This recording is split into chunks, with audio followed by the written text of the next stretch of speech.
What a tangled web we weave. Finding herself lost and alone after a shipwreck, Viola, a young noblewoman, has disguised herself as a boy and renamed herself Cesario.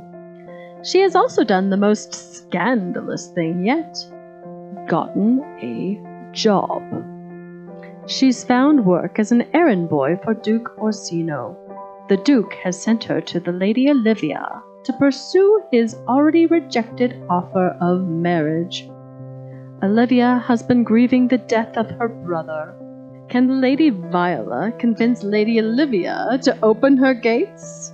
Sometimes love's arrow lacks a shaft.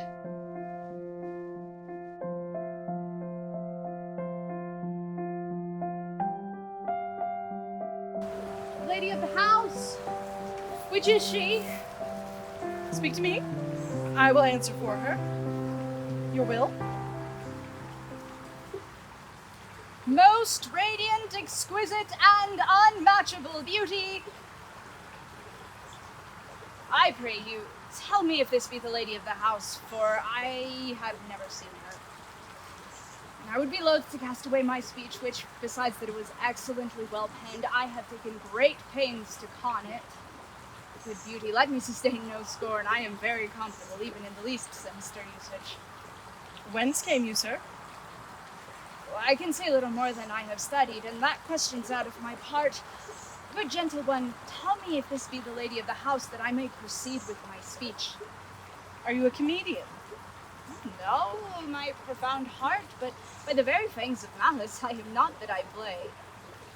Are you the lady of the house? If I do not usurp myself, I am. Most certain, if you are she, you do usurp yourself. For what is yours to bestow is not yours to reserve. But this is from my commission. I will on with my speech in your praise and show you the heart of my message. Come to what is important in it. I forgive you the praise. Alas, I took great pains to study it. And 'tis poetical. It is the more like to be feigned. I pray you keep it in. I heard you were saucy at my gates, and allowed your approach rather to wonder at you than to hear you. If you be not mad, be gone. If you have reason, be brief. Tell me your mind. I am a messenger. Sure you have some hideous matter to deliver, if the courtesy of it is so fearful. It alone concerns your ear. I bring no overture of war, no taxation of homage. I hold the olive in my hand. My words are as full of peace as mass. Yet you began rudely. What are you? What would you? The rudeness that hath appeared in me, I have learned from my entertainment. What I am and what I would are secret as maidenhead.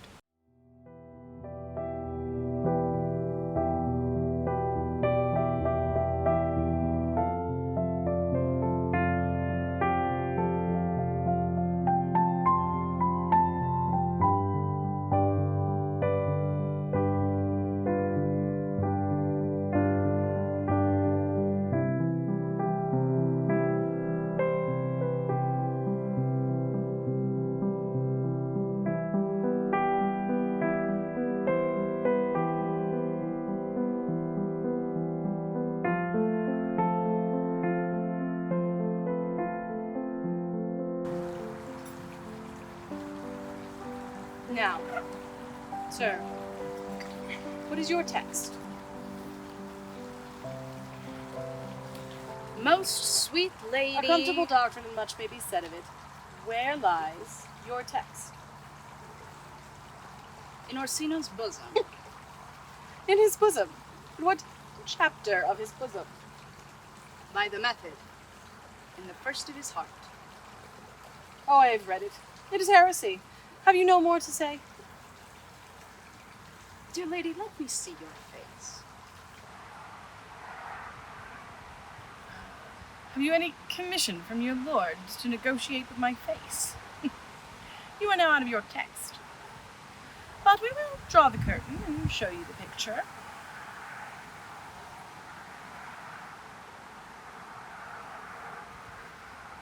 Look you, sir.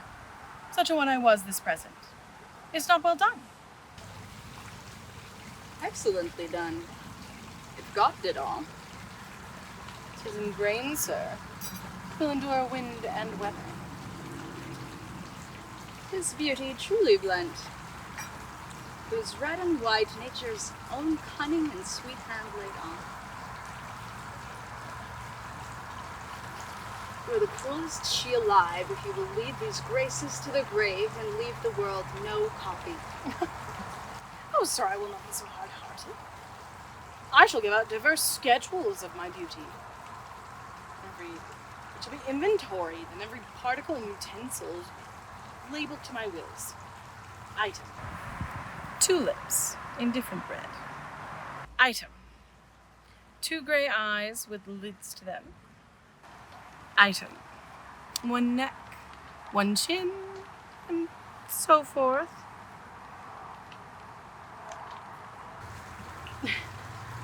Were you sent hither to praise me?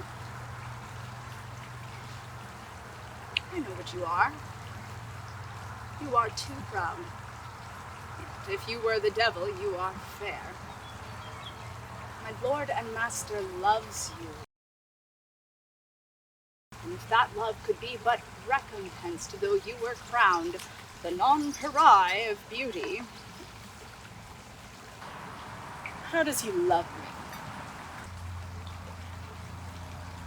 With sighs, with fertile tears, with groans that thunder love, and those sighs of fire. Your lord does know my mind. I cannot love him. Yet I suppose him virtuous, know him noble, of great estate, of fresh and stainless youth, in voices well divulged, free, learned, and valiant, in dimension and the shape of nature, a gracious person. Yet I cannot love him. He might have took his answer long ago. If I did love you in my master's flame, in such a suffering, such a deadly life, in your denial I would find no sense. I would not understand it. Why?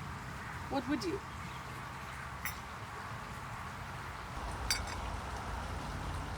Make me a willow cabin within your gate, and call upon my soul within the house.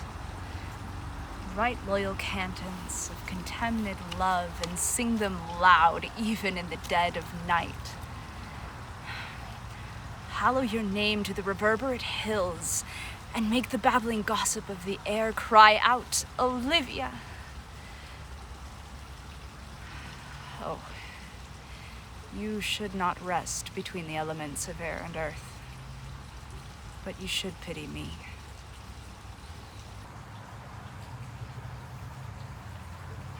You might do much. What is your parentage? Above my fortunes, yet my state as well. I am a gentleman.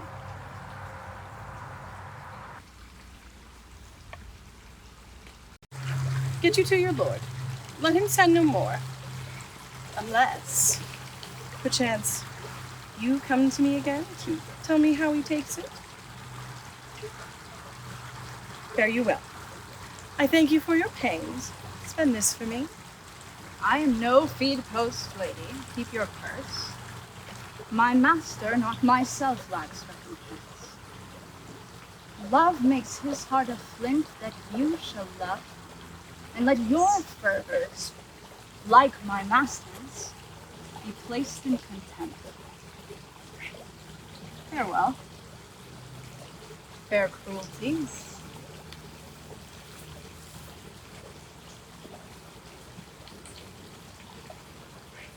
What is your parentage? Above my fortunes, yet my state is well. I am a gentleman. I'll be sworn thou art. Thy face, thy tongue, face, limbs, action, spirit, do give thee fivefold blazon. But not so fast. Soft. Soft. Unless the master were the man. How now, even so quickly may one catch the plague? Methinks I feel this youth's perfections, and an invisible and subtle stealth to creep in at mine eyes. Well, let it be.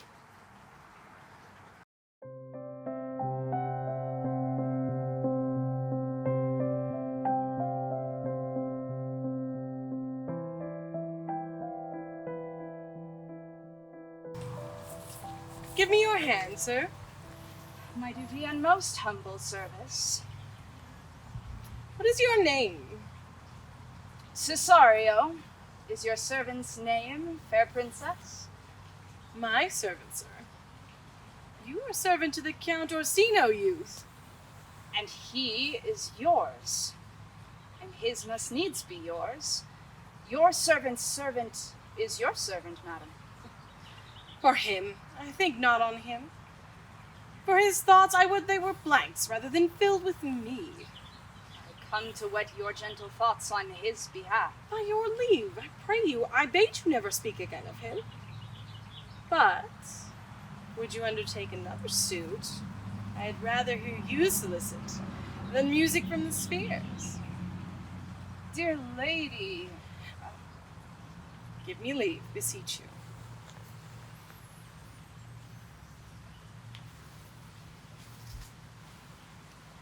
You did hear a ring in chase of you.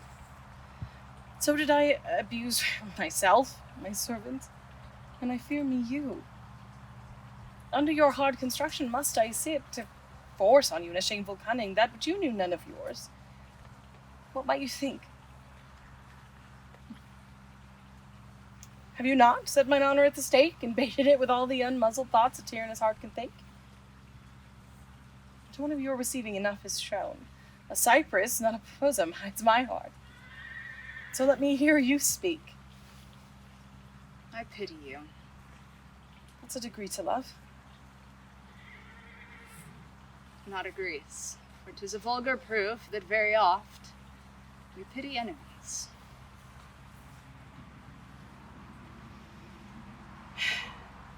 Why then, methinks 'tis time to smile again.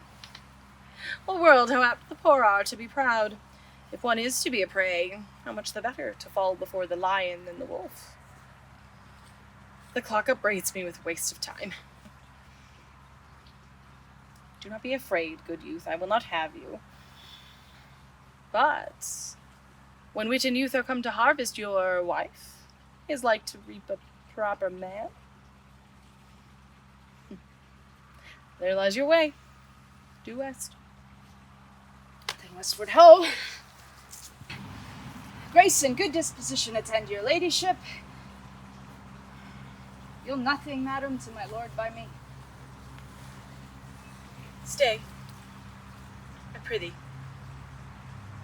Tell me what thou thinkst of me. That you do think you are not what you are. I think so. I think the same of you. Then thinks she right.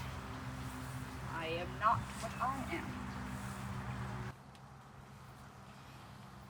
I would you were as I would have you be. Would it be better, madam, than I am? I wish it might, for now I am your fool.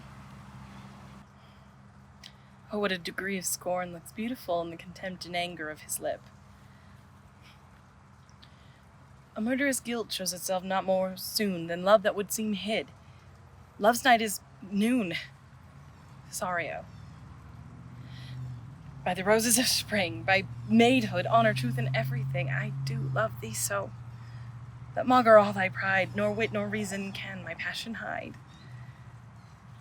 Do not extort thy reason from this clause, for that I woo, thou therefore hast no cause. Rather, reason thus with reason fetter. Love sought is good, but given unsought is better. Oh, by my innocence and by my youth. I swear I have one heart, one bosom, and one truth, and that no woman is nor never shall be mistress of it, save I alone. So adieu. Nevermore shall I my master's tears to you deplore. Yet come again. For thou mayst move that heart which now abhors to like his love.